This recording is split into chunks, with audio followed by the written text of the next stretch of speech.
that I had to join the hearing a little later. First, I want to thank you, Chairwoman Bonds, for holding today's very important roundtable.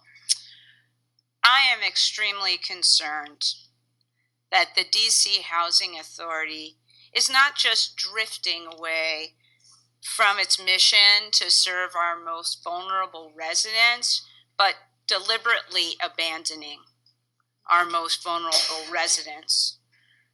I fear that it's grown into an appendage of the real estate division of our Deputy Mayor for Planning and Economic Development.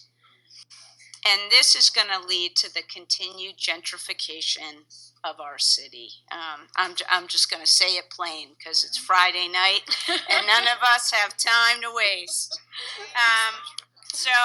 And I'll tell you where my anxiety comes from, and a lot of you know exactly what I'm going to say.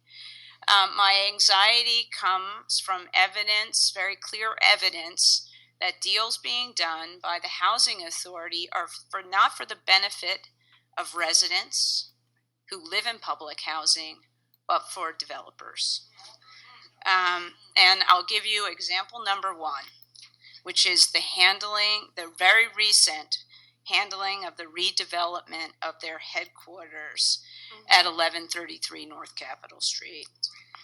For those who don't know, the Housing Authority has a headquarters that sits on very prime real estate, right next to the new NPR headquarters, within walking distance of 2 metros, a Harris Teeter, and thousands of jobs.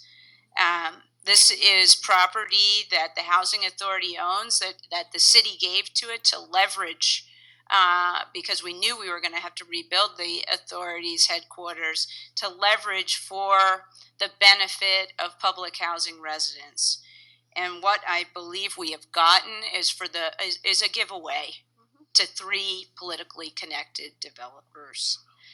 And let's talk about what that means for our city. So we talk that we want to be an equitable city, an inclusive city, a city that cares about people of all income. But what we are doing with our own government is leading to the continued pushing out of poor residents in our city.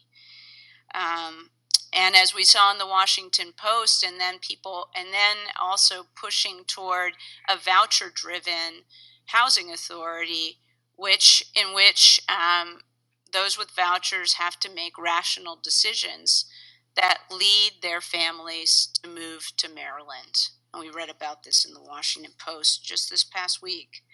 I'm not going to, you all are here to testify and we're here to listen to you, so I'm not going to go on and on. I am going to talk a little bit about the repositioning plan.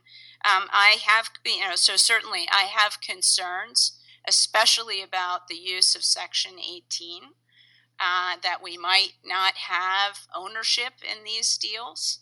I'll be asking Director Garrett directly about that.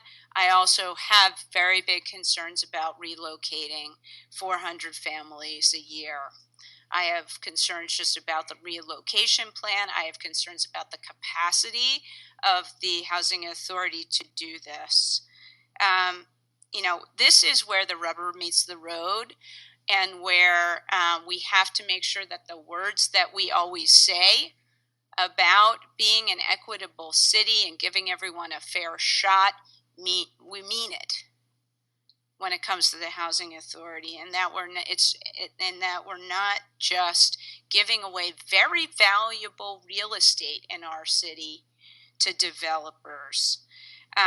So those will be I guess you get a sense of the questions I'll be asking Director Garrett today.